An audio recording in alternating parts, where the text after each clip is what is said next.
तो देखिए, इसराइल अब पूरा मन बना चुका है गाजा को पूरी तरह कब्जाने का, यानी कंप्लीट ऑक्यूपेशन।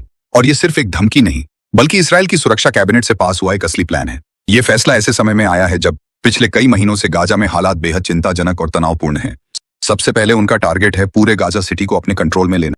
इसके बाद प्लान है कि धीरे धीरे पूरे गाजा पर पकड़ बनाई जाए ताकि वहां हमास का नामो निशान मिट जाए। इस प्लान में 5 बड़े स्टेप्स हैं। पहला, हमास को पूरी तरह से खत्म करना, चाहे उसके लिए जमीनी लड़ाई हो या हवाई हमले। दूसरा, सभी बंधकों को वापस लाना, जिनमें इस्राएली नागरिक और कुछ विदेशी भी शामिल हैं। तीसरा, गाजा से हर तरह के हथियार और सैन्य ताकत को हटाना ताकि वहां से इसराइल के खिलाफ फिर से कोई हमला ना हो सके।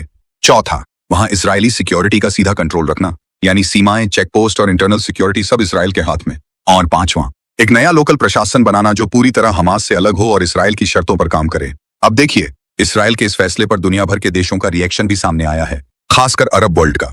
तो देखिए, अरब वर्ल्ड तो सीधे सीधे भड़क गया है। कतर, सऊदी अरब, जॉर्डन, सबने इसे साफ तौर पर खारिज कर दिया है। अरब देशों में कई जगह प्रोटेस्ट हो रहे हैं। लोग सड़कों पर उतरकर इसराइल के खिलाफ नारे लगा रहे हैं और फिलिस्तीन के झंडे लहरा रहे हैं। इसके अलावा मिस्र जैसे देश, जो कभी कभी इसराइल और गाजा के बीच मध्यस्थ की भूमिका निभाते हैं, उन्होंने भी चेतावनी दी है कि यह कदम पूरे मिडिल ईस्ट में आग भड़का सकता है।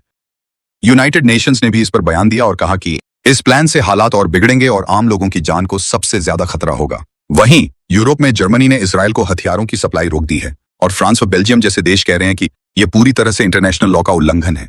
अब बात करें अमेरिका की, तो इस पर वॉशिंगटन की आधिकारिक लाइन है कि इसराइल को अपनी सुरक्षा का पूरा हक है, लेकिन किसी भी बड़े सैन्य कदम को उठाने से पहले उसे सोचना चाहिए। हालांकि कुछ रिपोर्ट्स कहती हैं कि अमेरिका पूरी तरह से इस प्लान को मंजूरी देने से पहले देख रहा है कि बाकी दुनिया, खासकर अरब देश और यूरोप, इस पर किस तरह से रिएक्ट करते हैं। यानी सपोर्ट है, लेकिन शर्तों के साथ। अब सबसे अहम सवाल कि आगे क्या होगा। गाजा पहले से ही बिजली, पानी और दवाई की भारी कमी से जूझ रहा है। महीनों से लगातार बमबारी हो रही है। सैकड़ों इमारतें मलबे में बदल चुकी हैं और हजारों लोग बेघर हैं।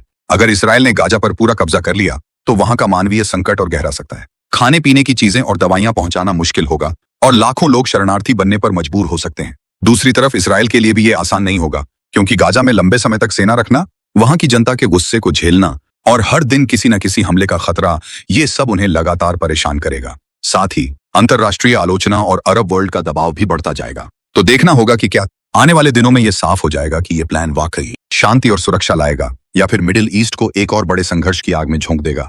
अगर वीडियो पसंद आया हो तो लाइक करें, शेयर करें और चैनल को सब्सक्राइब करना न भूलें। जय हिंद, वंदे मातरम।